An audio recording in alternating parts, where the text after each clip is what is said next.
안녕하세요. 여러분, 생숙 들어보셨나요? 생활 숙박시설을 이르는 말인데요. 우리가 여행지에 가서 묵었을지도 모를 숙소들이 불법 시설이 될 위기에 놓여 있다고 합니다. 논란의 핵심과 대안은 무엇인지 오늘 국토부에서 오신 두 사무관님들 모시고 이야기 나눠보겠습니다. 어서 오세요. 네, 안녕하세요. 제가 사실 생숙에 대해서 굉장히 궁금한 점이 많아요. 우선 생숙, 생활 숙박시설의 도입 배경부터 한번 알아보면 좋을 것 같은데요. 제가 알기로는 이게 K 한류 열풍과도 관련이 있다고 들었는데 맞나요? 외국인 관광의 이런 K 한류의 흐름은 2010년대부터 이제 쭉 이어져 왔는데, 사실 이런 한류 열풍으로 인해서 이런 숙박시설들이 좀 부족해진 거죠. 그러다 보니까 정부에서는 2012년에 공중위생관리법령을 개정해가지고 일반 숙박시설에서 또 생활 숙박시설로 좀 분류를 해서 새로 이 문제를 해결하고자 한 거죠.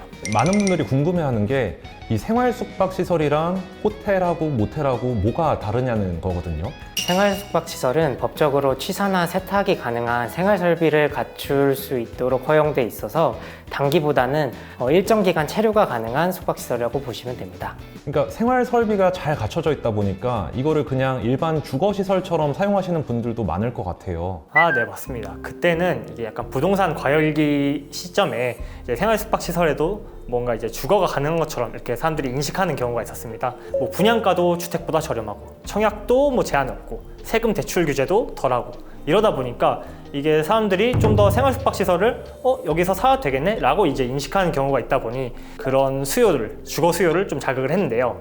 근데 생활 숙박시설은 애초에 숙박을 전제로 이제 만들어진 건물이다 보니까 뭐 복도 좀 좁고 뭐 화재 안전 설비도 좀 부족하고, 그러다 보니까 주거에는 좀 적합하지 않아서 이런 안전사고 발생 시에는 좀 대응이 늦어지는 그러한 문제점도 존재하고 있습니다. 네, 겉으로 봤을 때는 이제 주거시설과 큰 차이가 없어서 주거시설로 오용하는 사례가 지금 많이 늘고 있어서 그게 문제가 되고 있는 상황입니다. 확실히 이게 논란의 중심에 설 만한 주제이긴 합니다.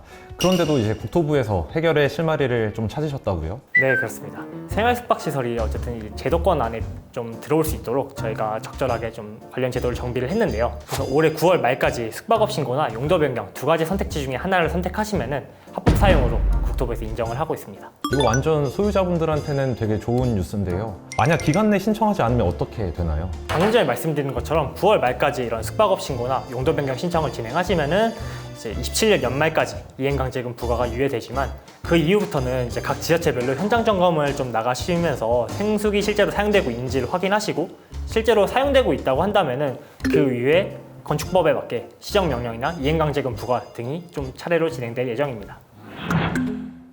자, 생숙 소유주분들 잘 보고 계시죠? 자, 그럼 우리 숙박업 신고 요건부터 한번 자세히 알아볼까요? 우선 공중위생관리법상 좀 건물의 일부를 대상으로 숙박업을 하시는 경우에는 30실 이상이거나 아니면 건물 연면적의 3분의 1 이상을 가지고 계시거나 아니면 독립된 층일 경우에는 숙박업 신고가 가능합니다. 그리고 이제 이번에 좀 제도 개선을 통해서 좀 지역 여건에 맞춰서 이 생활 숙박시설 관련해서 개선이 필요하겠다 하는 지자체의 경우에는 좀 조례를 개정해가지고 이런 숙박업 신고 기준을 좀 완화할 수 있도록 저희가 안내를 하고 있습니다. 그래서 이제 생활 숙박시설을 보유하신 소유주분들께서는 지역 내에 있는 그 조례를 한번 꼭 확인해 보시는 게 좋을 것 같습니다. 요건이 충족된다면 그 신고서는 어디에다가 제출하면 되나요? 신고서를 시, 군, 구청에 제출해 주시면 되고요. 그렇게 되면은 이제 영업신고증을 발급해 주십니다. 근데 저 질문이 있어요. 개별 실제 소유자는 신고 요건이 안 되는데 그럼 이런 분들은 어떻게 해야 되는 거죠? 한실 단위로 소유하고 계신 소유주분들도 계신데 이런 분들은 사실 숙박업 신고가 안 됩니다. 그러다 보니까 여러분들이 모여서, 그러니까 40분 이상이 모여가지고 숙박업 신고를 하실 수도 있고, 근데 이런 숙박업 신고를 하기 조금 어렵다 하시는 분들은 오피스텔로 용도 변경을 진행하시는 게 맞겠습니다. 네, 근데 사무관님 궁금한 게 그 오피스텔로 용도 변경을 하려면은 주차장이나 복도포 그리고 지구 단위 계획을 신경 써야 되는 걸로 알고 있는데 맞나요? 네, 정확하게 알고 계신데요. 기존에는 좀 건물 구조나 공사 비용 등 때문에 이제 용도 변경이 까다로워서 이런 요건들이 제대로 좀 이행되지 못했는데요. 근데 저희가 작년에 대책을 발표하면서 이런 기준들을 최대한 좀 합리적인 선에서 기준을 마련해가지고 오피스텔로 가는 문턱을 최대한 좀 낮췄습니다. 되게 중요한 말씀 해주셨는데요. 조금만 더 자세하게 이야기해 주실 수 있나요? 우선은 복도폭인데요.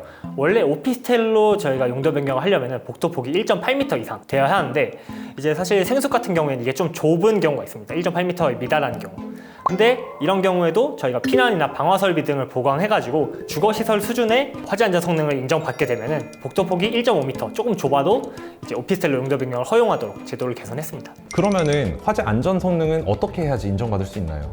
화재 안전성 인정 절차가 따로 있어서 체크해 보시면 됩니다.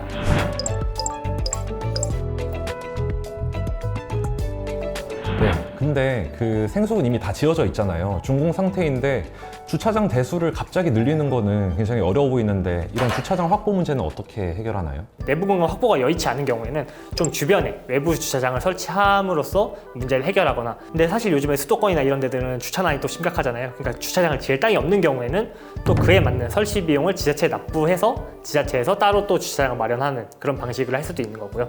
사용 승인된 지 5년이 넘은 연면적 1000제곱미터 미만의 생수, 그러니까 작은 생수 같은 경우에는 오피스텔로 용도 변경할 때 주차장을 추가로 설치하지 않아도 됩니다. 저는 주차장 문제가 제일 큰 문제 같았는데 대안이 많아지니까 좋네요. 그러면은 다음으로 지구 단위 계획에 대해서 알아볼까요? 지구 단위 계획이라고 하면은 지자체에서 좀 이 구역은 어떻게 개발을 해야겠다라는 것들을 좀 명시를 해놓는 건데요. 그런 경우에 있어서도 이제 소유주분들하고 지자체하고 좀 협의를 통해서 우리가 어느 정도의 기부 체납을 통해서 이 지구 단위 계획 변경을 좀 해줄 수 있겠냐라고 이제 협의를 해서 지자체에서 그걸 받아들이면은 지구 단위 계획 변경이 이루어지면서 오피스텔로 용도 변경이 가능해지는 거죠. 자, 여기서 기부 체납이 뭐지? 하시는 분들 있으실 텐데요. 기부 체납이란 국가나 지자체가 기반 시설을 확충하기 위해서 사업 시행자한테 재산을 무상으로 받아들이는 일을 말합니다. 국가나 지자체는 공공시설이나 부지를 제공받고 사업 시행자는 운영권이나 수익원 제공, 인센티브를 받는 거죠. 그러면 용도 변경 절차는 어떻게 되나요? 신청인이 신청서를 작성해서 접수를 해주시면은 건축허가부서에서 검토를 진행하고요. 이후에 결재를 거쳐서 허가서를 작성하게 되면은 최종적으로 신청인에게 허가서가 교부됩니다. 네, 제 생각에는 생속 문제의 해결책을 조금은 찾은 것 같은데요. 그런데 그 용도 변경을 신청하려면은 화재 안정성 인정 절차도 받아야 되고 이래저래 시간이 많이 걸릴 것 같은데 만약 이 신청 기간을 놓치면 어떻게 되는 건가요? 바로 그냥 이행강제로 물게 되는 건가요? 걱정 안 하셔도 됩니다. 국토부에서도 9월 말까지 복잡한 절차로 인해 신청이 어려울 수 있다는 점을 인지하고 있습니다.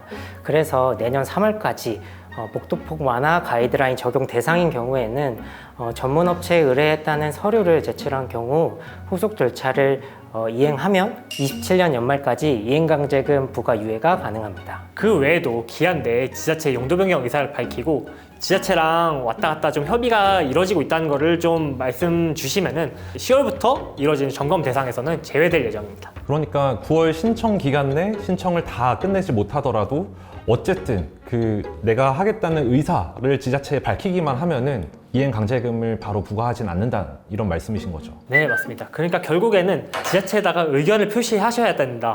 이게 가장 중요하다라고 보시면 될 것 같습니다. 사무관님, 근데 생활 숙박시설 소유자분들을 지원하는 생활 숙박시설 지원센터라는 것도 있다고 알고 있는데요.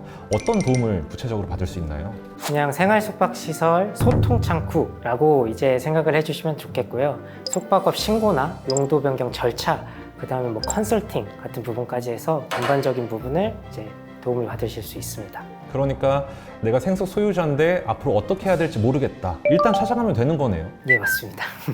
자, 지금까지 생활 숙박시설의 합법적 사용을 위한 용도 변경 신청이나 숙박업 신고 절차에 대해서 알아봤는데요. 생활 숙박시설의 합법적 사용을 위한 골든타임, 이제 기한이 정말 얼마 남지 않았는데요.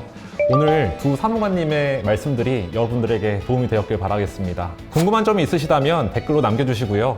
저희는 더 알찬 내용으로 찾아뵙겠습니다. 그러면 다음에 또 만나요. 안녕.